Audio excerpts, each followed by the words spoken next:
الحمد لله رب العالمين والصلاة والسلام على سيد المرسلين أما بعد فأعوذ بالله من الشيطان الرجيم بسم الله الرحمن الرحيم الصلاة والسلام عليك يا رسول الله وعلى آلك وأصحابك يا حبيب الله الصلاة والسلام عليك يا نبي الله وعلى آلك وأصحابك يا نور الله۔ میٹھے میٹھے اسلامی بھائیوں اور مدنی چینل کے ناظرین، مدنی چینل کا سلسلہ ہے ایک قصہ ہے قرآن سے۔ قرآن ہے میرا رہنما، قرآن شفا ہے، نور ہے قرآن، جلا دل کی میرا قرآن، رضا رب کی میرا قرآن، قرآن قرآن۔ آج اس قرآنی قصے میں ایک بڑا ہی پیارا واقعہ آپ کو سنانا ہے۔ آپ نے ویسے بہت سارے گواہوں کے بارے میں سنا ہوگا، لوگ گواہی دیتے ہیں کسی معاملے میں، مگر قرآن کا جو قصہ آپ کو سنانا ہے اس میں ایک 4 مہینے کے بچے نے گواہی دی تھی۔ آپ سوچ رہے ہوں گے یہ کیسے ممکن ہے؟ جی ہاں، یہ عجیب و غریب واقعہ قرآن میں موجود ہے کہ فقط 4 مہینے کے بچے نے اللہ کے حکم سے بولنا شروع کیا اور ایک بڑے اہم معاملے میں گواہی دی۔ یہ واقعہ کس کا ہے؟ یہ واقعہ ہے حضرت یوسف علیہ السلام کا۔ آپ کو جب آپ کے بھائیوں نے کنویں میں ڈال دیا تو ایک شخص جس کا نام مالک بن زعر تھا، جو مدین کا باشندہ تھا، ایک قافلے کے ہمراہ اس کنویں کے پاس پہنچا اور اپنا ڈول کنویں میں ڈالا تو حضرت یوسف علیہ السلام نے اس ڈول کو پکڑ لیا۔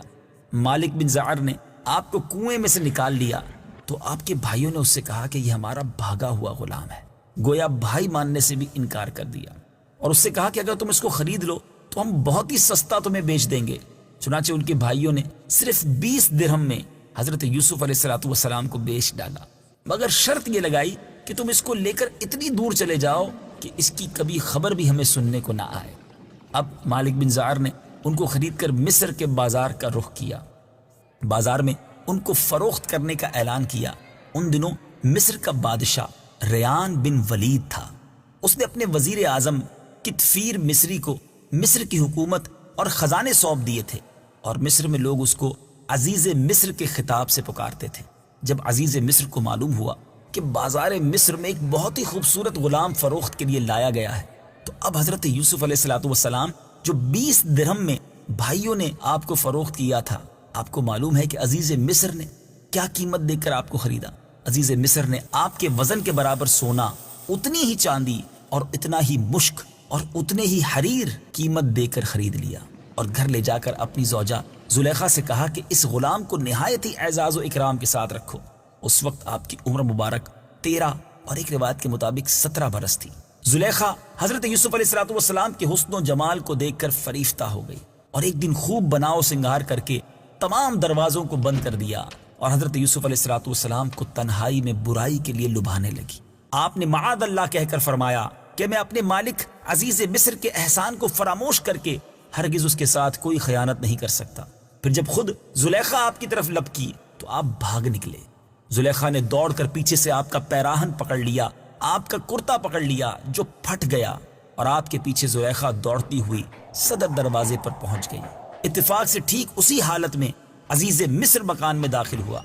دونوں کو دوڑتے دیکھا تو اب زلیخا نے مکر کرتے ہوئے عزیز مصر سے کہا کہ اس غلام کی سزا یہ ہے کہ اس کو جیل خانہ بھیج دیا جائے یا کوئی دوسری سخت سزا دی جائے، کیونکہ اس نے تمہاری گھر والی کے ساتھ برائی کا ارادہ کیا ہے۔ حضرت یوسف علیہ السلام نے کہا کہ اے عزیز مصر، یہ بالکل ہی غلط بیانی کر رہی ہے۔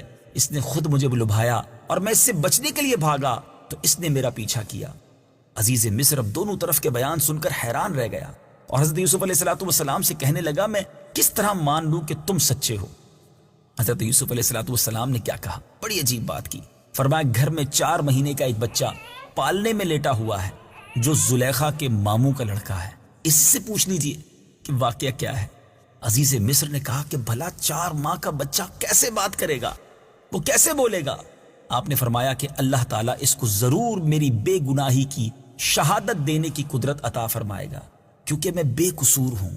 چنانچہ عزیز مصر نے جب اس بچے سے پوچھا تو اس بچے نے، جی ہاں مدنی چینل کے ناظرین، 4 ماہ کے بچے نے فصیح زبان میں کیا کہا، جو کہا وہ قرآن میں موجود ہے۔ آئیے آیت قرآنی سنتے ہیں اور اس کا ترجمہ سنتے ہیں۔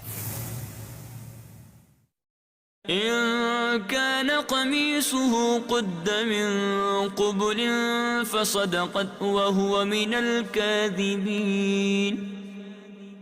ترجمہ: گواہی دی کہ اگر ان کا کرتا آگے سے پھٹا ہوا ہو پھر تو عورت سچی ہے اور یہ سچے نہیں. وَإِن كَانَ قَمِيصُهُ قُدَّ مِن دُبُرٍ فَكَذَبَتْ وَهُوَ مِنَ الصَّادِقِينَ.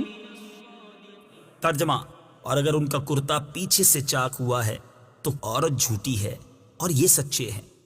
اب بچے کی زبان سے عزیز مصر نے یہ شہادت سن کر جو دیکھا تو اب دیکھا کہ حضرت یوسف علیہ السلام کا کرتا پیچھے سے پھٹا ہوا تھا. تو اس وقت عزیز مصر نے حضرت یوسف علیہ السلام کی بے گناہی کا اعلان کیا اور جو کچھ کہا قرآن اس کو یوں بیان کرتا ہے: إِنَّهُ مِن كَيْدِكُنَّ إِنَّ كَيْدَكُنَّ عَظِيمٌ. ترجمہ: بے شک یہ تم عورتوں کا مکر ہے، بے شک تمہارا مکر بہت بڑا ہے.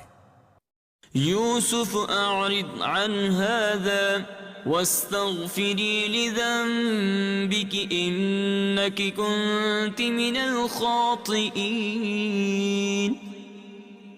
ترجمہ: اے یوسف تم اس بات سے درگزر کرو اور اے عورت تو اپنے گناہ کی معافی مانگ، بے شک تو ہی خطا کاروں میں سے ہے. میٹھے میٹھے اسلامی بھائیوں، یہ واقعہ آپ نے سنا، بڑا ہی عجیب و غریب. 4 ماہ کے بچے کی گواہی دینا اللہ کے نبیوں کی کیا شان ہوا کرتی ہے. اور یہاں ایک اور بات ہم سب کے لیے بہت بڑا درس ہے.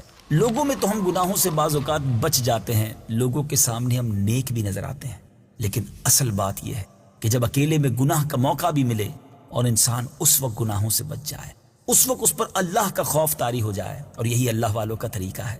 اللہ کریم ہمیں ظاہری طور پر بھی نیک بنائے اور باطنی طور پہ بھی اپنا پسندیدہ بندہ بنائے.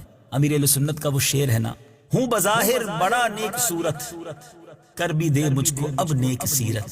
ظاہر اچھا ہے باطن برا ہے، یا خدا تجھ سے میری دعا ہے. اللہ کریم ہمیں اکیلے میں بھی گناہوں سے بچنا نصیب فرمائے اور ظاہری طور پر بھی لوگوں کے سامنے بھی اپنے خوف سے گناہوں سے بچنا نصیب فرمائے. مدنی چینل دیکھتے رہیے، اسی طرح فیضان قرآن لوٹتے رہیے. حضرت یوسف علیہ السلام کی حیات طیبہ کے ابھی بہت سارے قصے، بہت سارے واقعات آپ کو سنانے ہیں. انشاءاللہ اگلے سلسلے میں حضرت یوسف علیہ السلام کے ایک مبارک کرتے کا ذکر کرنا ہے. کیسا کرتا تھا، با کمال کرتا تھا، ایسا کیا تھا اس کے اندر، انشاءاللہ اگلے سلسلے میں سنیں گے. مدنی چینل دیکھتے رہیے. صلو علی الحبیب صلی اللہ تعالی علی محمد صلی اللہ